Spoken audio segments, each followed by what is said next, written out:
The rain had just stopped when Queen Camilla stepped out of the black Bentley. Her heels clicked against the wet stone as she approached the entrance of Windsor Castle. Behind her, advisors whispered urgently into phones. Something was wrong. The entire visit had been scheduled months ago. But now, everything felt rushed. Tense. The kind of tension that makes your stomach drop.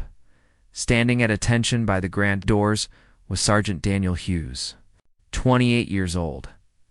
6 years in the Queen's Guard. A man who had never once broken protocol. Not during state dinners. Not during tourist season when people waved phones in his face. Not even when his father died and he had to finish his shift before going to the hospital. Daniel stood perfectly still, his red uniform sharp against the gray sky. His bearskin hat casting a shadow over his eyes. But those eyes saw everything. If you're enjoying this story, hit that subscribe button and turn on notifications. You won't want to miss what happens next. Camilla moved quickly. Too quickly for a royal. Her assistant struggled to keep up, nearly tripping on the slick ground. Something about her expression was different today. Not the polished calm she usually wore for cameras. This was something else. Frustration, maybe? Or anger barely held back. As she reached the entrance, one of her security officers stepped forward. He held up a hand, spoke something brief. Camilla stopped. Her jaw tightened. She glanced at Daniel, then back at the officer. Words were exchanged, quiet but sharp. Then Camilla did something no one expected. She stepped directly in front of Daniel. Close enough that he could smell her perfume. Close enough that anyone watching would feel the violation of space. In the Guard, there are rules. Unspoken ones. Royals don't approach the guards like this. They don't challenge them. They respect the distance. "Move aside," Camilla said. Her voice was low, but clear. Not a request. A command. Daniel didn't move. He didn't blink. His hands remained locked at his sides, fingers pressed against the seam of his trousers. His rifle stood firm against his shoulder. The rain started again, light but cold. It tapped against his bearskin hat. Drops slid down his face. Still, he didn't move. Camilla's eyes narrowed. "I said, move." Behind her, her assistant gasped softly. One of the security officers shifted, unsure whether to intervene. Tourists across the courtyard had stopped walking. Phones came out. Cameras pointed. This was the kind of moment that would be everywhere by nightfall. Daniel's breathing stayed even. In through the nose, out through the mouth. The way he'd been trained. His heart pounded, but his face showed nothing. He had been taught that the uniform was bigger than the man wearing it. The duty was bigger than any one person. Even a queen. Camilla leaned in slightly. Her voice dropped even lower. "Do you know who I am?" The courtyard had gone silent. Even the rain seemed quieter now. Every eye was on them. Daniel's mind raced, but his body stayed frozen. This wasn't about disrespect. It was about something else. Something deeper. And what he did in the next 10 seconds would change everything. His lips parted, just slightly. Enough for one word to escape. A word that would echo far beyond this wet courtyard. A word that would make people ask questions no one had thought to ask before. Yes, but the way he said it made Camilla stop cold. Camilla took a half step back. Not much, just enough that Daniel could see the flicker of something cross her face. Confusion, maybe even doubt. She opened her mouth to speak again, but this time, another voice cut through the air. "Your Majesty," a man in a dark suit appeared from inside the castle. Tall, gray-haired, with the kind of presence that makes people straighten their backs without thinking. This was Colonel Andrew Fitzhugh, head of royal security. The man who decided which guard stood where. The man who had personally selected Daniel for this post. Camilla turned sharply. "Colonel, this guard is blocking my entry." Fitzhugh's expression didn't change. He walked calmly through the rain, his shoes making soft sounds against the stone. When he reached them, he glanced at Daniel, just once. A look that said, "Hold your ground." "Ma'am," Fitzhugh said gently, "Sergeant Hughes is following direct orders." Camilla blinked. "Whose orders?" Mine. Fitzhugh's voice was steady, professional, but there was steel underneath. And they come from higher authority. The words hung in the air like smoke. Higher authority. In the royal family, there weren't many people higher than Camilla. One, really. And he was currently inside the castle. Camilla's face went pale. She looked at Daniel again, and this time her gaze was different. Not angry. Something closer to realization. The kind of look someone gets when they suddenly understand they've walked into something much bigger than they thought. When? She asked quietly. This morning, Fitzhugh replied. Immediate effect. The assistant behind Camilla fumbled with her phone. Her hands shook as she typed something quickly. Around the courtyard, tourists still watched. Some had lowered their cameras, sensing that whatever this was, it wasn't entertainment anymore. It was real. And it was serious. Daniel's legs ached. He'd been standing for nearly 2 hours before Camilla arrived, and now the tension had his muscles locked tight. But he didn't move. Couldn't move. Not until Fitzhugh gave the order. That was the job. That was the oath he'd taken when he put on this uniform. Camilla took a breath. Her shoulders dropped slightly. For a moment, she looked almost small, vulnerable. Then she straightened again, pulling the royal composure back over herself like armor. I see. Fitzhugh gestured toward a side entrance. If you'll follow me, ma'am, there's a private route inside. We can discuss the situation more comfortably there. She didn't move right away. Her eyes stayed on Daniel, studying him. It was the kind of look that could make a person feel exposed, like every thought in their head was suddenly visible. Daniel kept his gaze forward, past her, focused on the far wall of the courtyard. But he felt it, that weight of being seen. What's your name? Camilla asked suddenly. Fitzhugh shifted. Ma'am, the guards don't. I'm asking him, she interrupted, still looking at Daniel. There was a long pause. Rain fell harder now. Daniel's uniform was soaking through. Cold water ran down his neck. He could feel the eyes of every person in that courtyard pressing into him. This moment would be clipped, shared, analyzed. People would debate what it meant, what he should have done, what it said about respect, about power, about duty. Finally, Daniel spoke. His voice was clear, calm. Sergeant Daniel Hughes, ma'am. Camilla nodded slowly. Sergeant Hughes. She repeated it like she was memorizing it. Then she turned to Fitzhugh.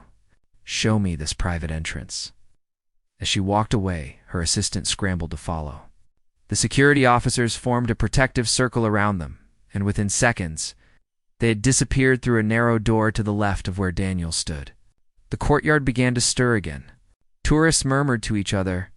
A few guards nearby relaxed their shoulders just slightly. But Daniel didn't relax, because as Camilla had turned to leave, he'd seen something in her expression. Something that told him this wasn't over. Not by a long shot, Fitzhugh returned a few minutes later.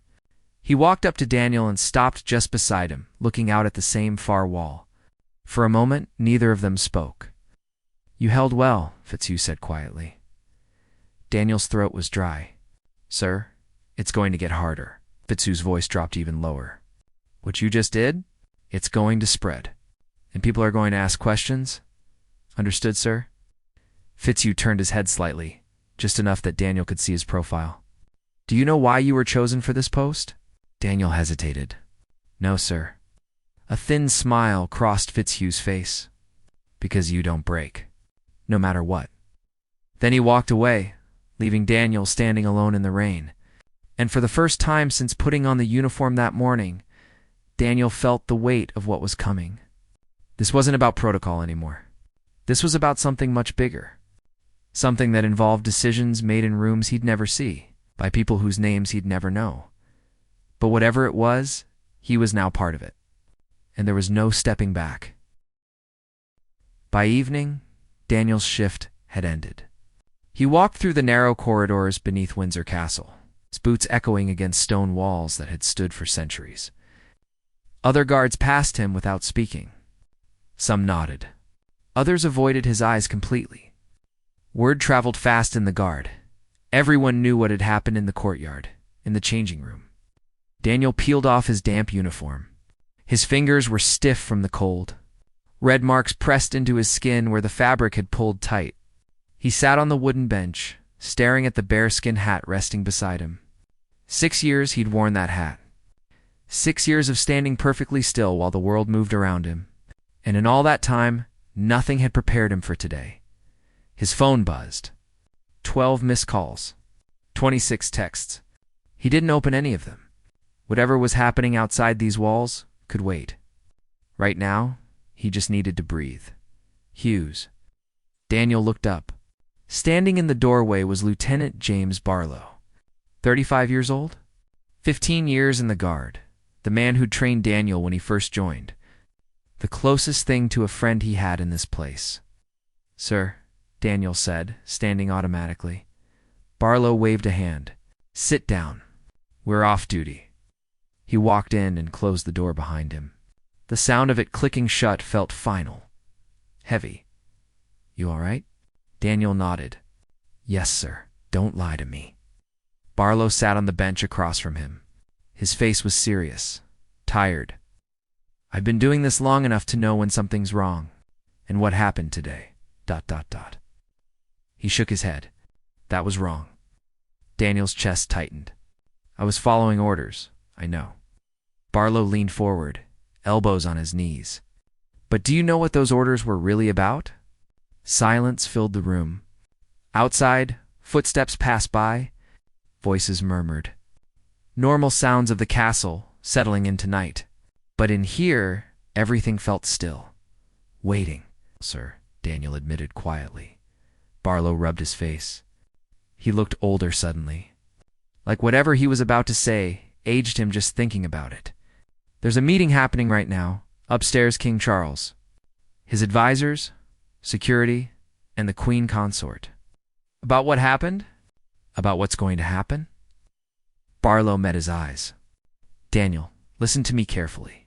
What you did today, standing your ground, it wasn't random. You were put in that position deliberately. Someone wanted that confrontation to occur." Daniel's stomach dropped. "Why?" "Because Queen Camilla has been trying to expand her role, making decisions without consultation, overstepping boundaries that were set when she married into the family." Barlow's voice was low, almost a whisper. The king needed to remind her where those boundaries are, and he chose to do it publicly. The weight of those words settled over Daniel like a physical thing. He'd been used. His duty, his loyalty, his willingness to stand firm no matter what, all of it had been weaponized in a game he hadn't even known he was playing. "So I was just a prop," Daniel said bitterly. "No." Barlow's voice was firm. "You were a symbol. There's a difference. The Guard represents the crown, not the people wearing it. By having you refuse her, the king was sending a message. One that the entire world will understand by tomorrow morning." Daniel thought about the cameras, the tourists, the phones recording every second. By now, the video was probably everywhere. Millions of views, thousands of comments. People arguing about respect, about protocol, about power, and none of them knowing the real story. "What happens now?" Daniel asked. Barlow stood slowly. "Now, you keep your head down. Don't talk to anyone. Not press. Not friends. Not family. Whatever questions they ask, your answer is no comment. Understood?" "Yes, sir." "Good." Barlow walked to the door, then paused with his hand on the handle. "Daniel, one more thing. The Queen Consort. She's not going to forget this. What you did today, whether you meant to or not, you embarrassed her. And people in her position don't forgive embarrassment easily." The door opened and closed. Daniel was alone again. He looked down at his hands. They were shaking now. Not from cold. From the sudden understanding that his life had just changed in ways he couldn't predict. In ways he couldn't control, he pulled on his civilian clothes. Jeans, a plain jacket, the kind of normal that felt strange after wearing a uniform all day. As he left the castle, walking through the dark gardens toward the staff quarters, he noticed something. Two men in suits standing near the gate. They weren't guards, weren't tourists. They watched him pass with the kind of attention that makes the back of your neck prickle. Security or something else? Daniel kept walking, didn't look back, but his heart pounded in his chest like a drum. Barlow's words echoed in his mind. She's not going to forget this. And as he reached his small apartment and locked the door behind him, Daniel realized something that made his hands shake even harder. This wasn't over. Not even close. What happened in the courtyard was just the beginning. The real storm was still coming. 3 days later, Daniel stood in a different courtyard. Same uniform. Same stance. But everything felt different now. The video had gone viral exactly as expected. 20 million views. News articles in 14 languages. Debate shows dissecting every angle. Some people called him a hero. Others called him disrespectful. Most just called him that guard who refused the queen. None of them knew his name. Not really. The official statements from the palace had been carefully neutral. Sergeant Hughes was following standard protocol. That was it. Nothing about orders. Nothing about the king. Nothing about the real reasons. But Daniel knew. And that knowledge sat in his chest like a stone. The morning shift passed slowly. Tourists took photos from a distance now, whispering as they pointed. Daniel kept his eyes forward. His mind focused on the simple task of standing still. Left foot slightly forward. Weight balanced. Breathing steady. The basics. The things that kept him grounded when everything else felt like it was falling apart. Then, just before noon, something changed. A woman approached from the left. Not a tourist. Her clothes were expensive, but understated. Her walk was purposeful. She stopped a few feet away from Daniel, pretending to admire the architecture. But her eyes kept flicking to him.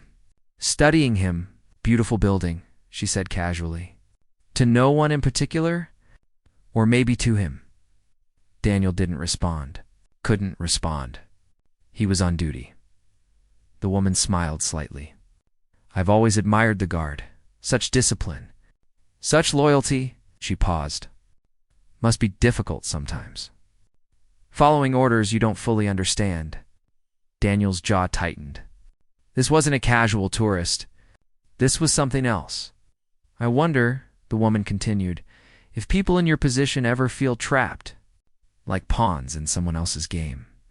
She turned to face him directly now. Do you ever wish you could just walk away? Daniel's heart raced, but his face showed nothing. Years of training took over. Muscle memory. The ability to shut down emotion and become a statue. The woman waited a moment longer, then shrugged. Well, enjoy your day. She walked away, disappearing into the crowd. But 10 minutes later, someone else approached. A man this time. Older, with kind eyes and a soft voice. He stood in nearly the same spot the woman had occupied, and he said almost the same thing. Different words, same message. You're trapped. You're being used. Don't you want out? Daniel felt sweat run down his back, despite the cool air. This was coordinated. Someone was testing him, probing for weakness, trying to see if he'd crack. When his shift finally ended, Daniel found Lieutenant Barlow waiting for him in the corridor. The older man's face was grim. We need to talk. Now. They walked to a small office Daniel had never been in before. No windows. Just a desk, 2 chairs, and a locked door. Barlow sat heavily, rubbing his temples. Those people who approached you today, did they say anything? They asked questions, Daniel said carefully. About loyalty. About feeling trapped? Damn, Barlow looked up. It started then. What has? The pressure campaign. Barlow leaned forward. Queen Camilla's people. They're going to try to break you. Get you to speak out. To complain publicly about being used. If they can make you the victim, they can shift the narrative. Make the king look cruel instead of authoritative. Daniel felt sick. So what do I do?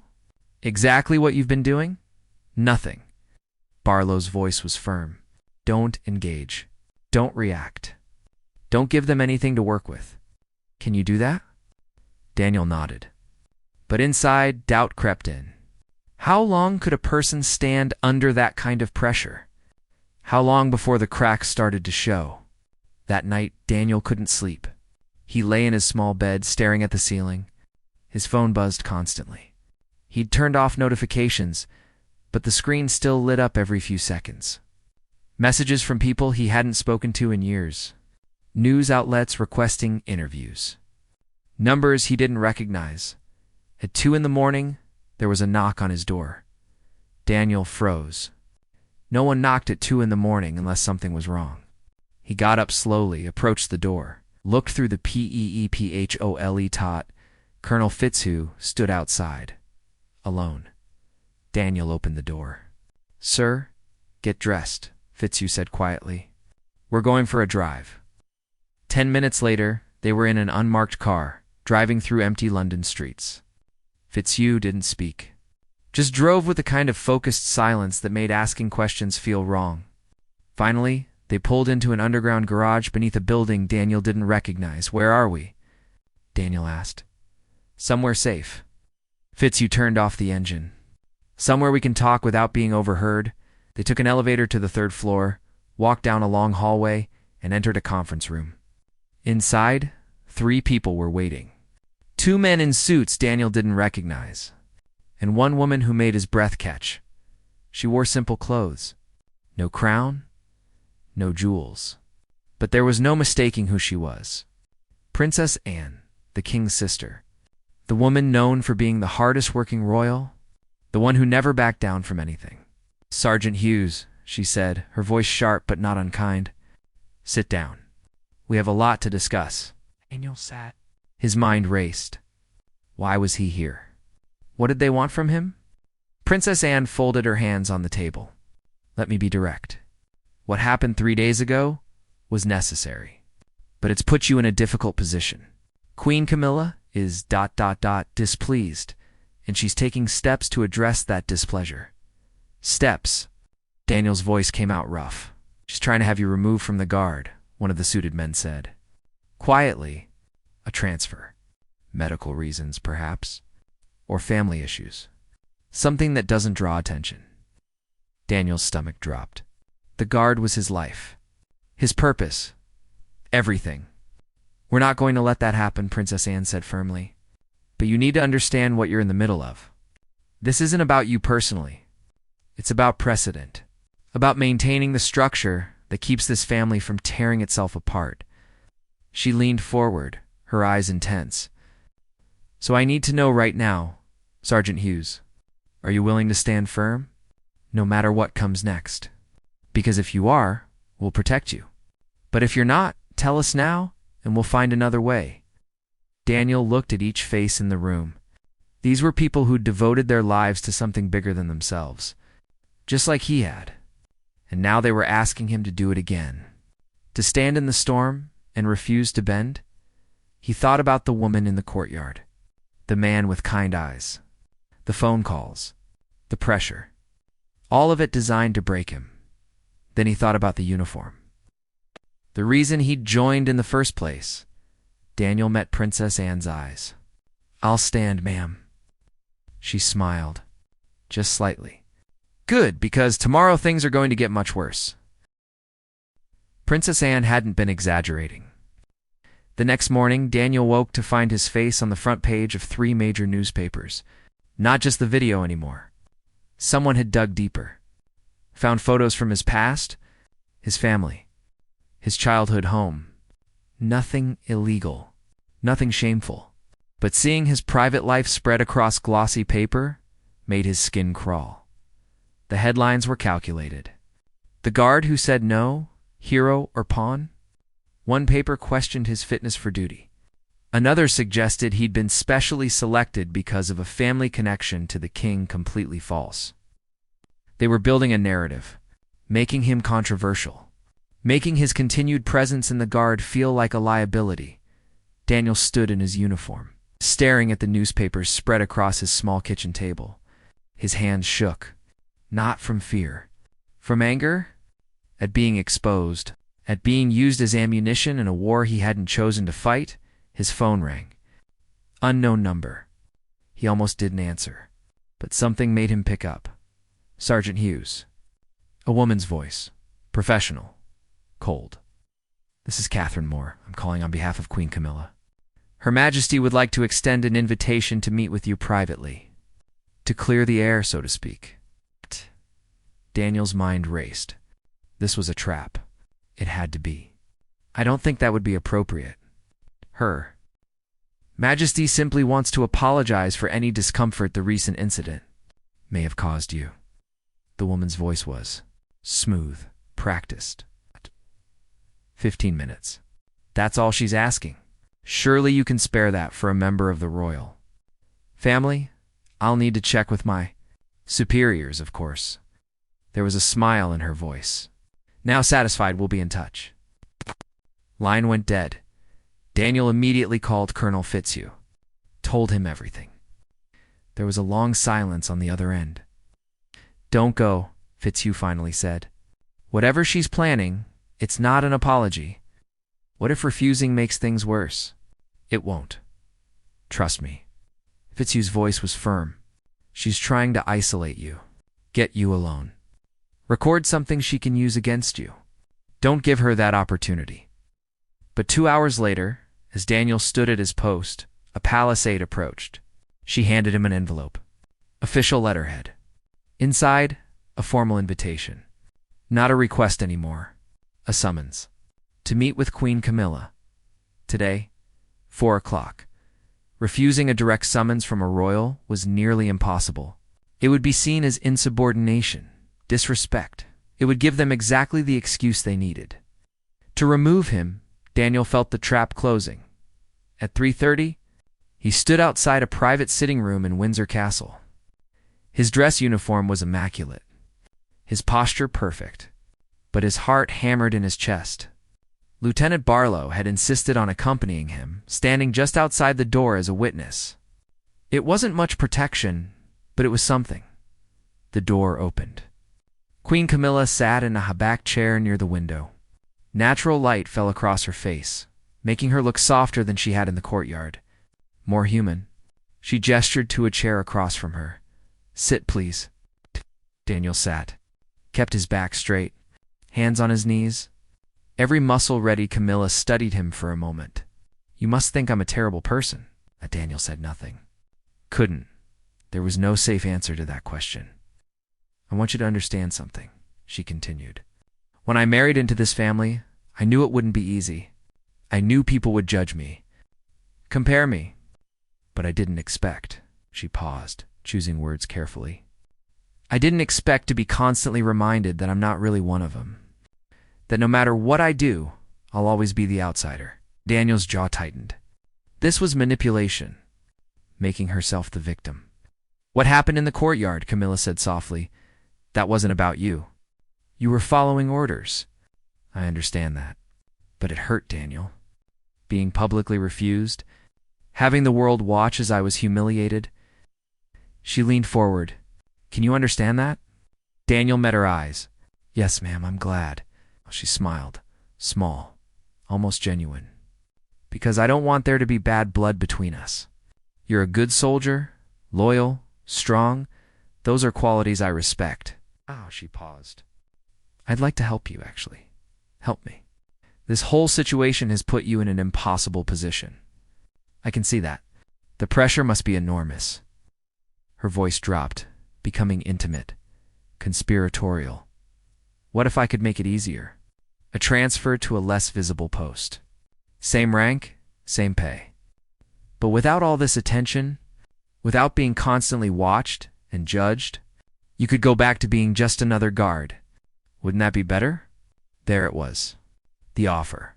Wrapped in kindness, but sharp underneath. Accept the transfer, and she wins. Stay, and the pressure continues until he breaks. Daniel took a slow breath. Ma'am, with respect, I'm happy where I am. Ow. Camilla's smile faded. Are you? Because from where I'm sitting, it looks like you're being torn apart. I took an oath, Daniel said quietly. To serve the crown, not to choose the easy path. The crown. Camilla repeated the words like they tasted bitter. You know, Charles himself ordered that confrontation, don't you? He put you in front of me deliberately, used you to make a point. And you're defending him? I'm not defending anyone, ma'am. I'm doing my duty, your duty. She stood abruptly, her composure cracking just slightly. Your duty is making you a target. People are digging into your life, your family. How long before they find something that hurts? Everyone has secrets, Daniel. Everyone has things they don't want exposed. It was a threat, barely veiled, but a threat nonetheless. Daniel stood as well. Is there anything else, ma'am? Camilla stared at him. In her eyes, he saw calculation, frustration, and something that might have been respect, grudging, unwilling. But there, no, she said finally. That will be all. Daniel turned to leave. His hand was on the door handle when she spoke again. You're making a mistake, you know. Loyalty to people who see you as a tool.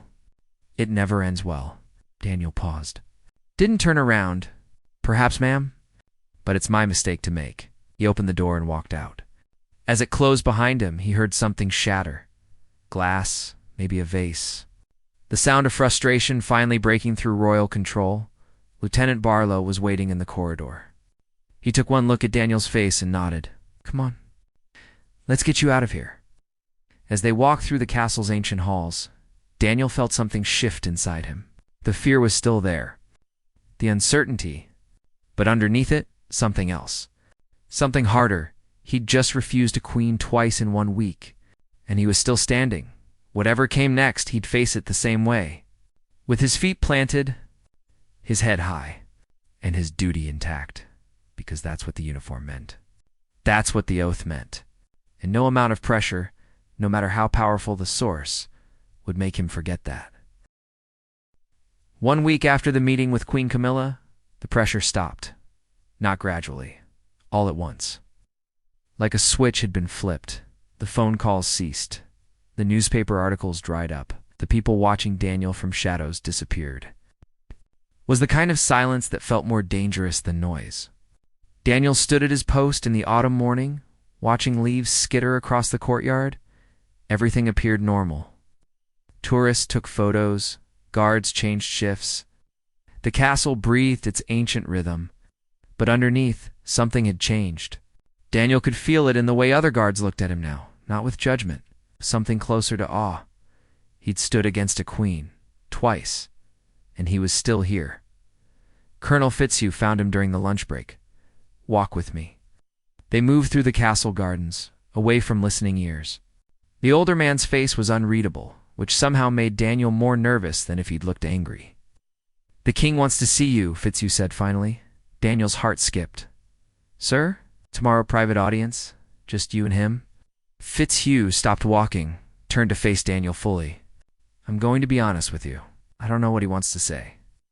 But whatever it is, it's important enough that he's breaking protocol to say it directly.